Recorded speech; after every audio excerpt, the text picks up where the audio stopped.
Le développement, c'est un gros sujet. On en parle souvent. Ça a beaucoup évolué aussi depuis que j'ai commencé à faire du hockey. Anciennement, juste de faire un petit peu plus de répétitions que les autres, c'était suffisant pour amener notre jeu à un autre niveau. Maintenant, aujourd'hui, tout le monde s'entraîne. Tout le monde s'entraîne beaucoup aussi.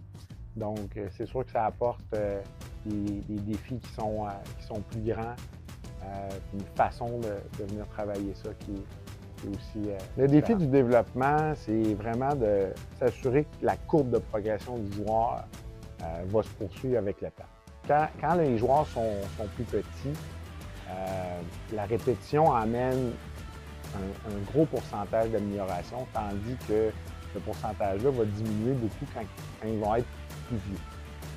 Donc, il faut arriver avec des solutions plus précises, avec des solutions qui vont être différentes pour poursuivre cette progression-là, parce que la courbe a tendance, avec le temps, à aller s'aplanir et même à descendre un petit peu vers le bas.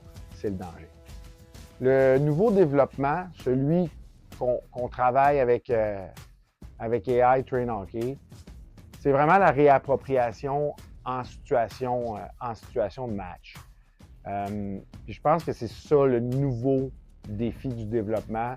Comme les joueurs s'entraînent énormément, ce qu'on veut maintenant, c'est qu'ils puissent transférer ces connaissances-là, autant collectives, la game qu'individuelle, et comprendre où sont leurs erreurs pour réussir à poursuivre leur amélioration.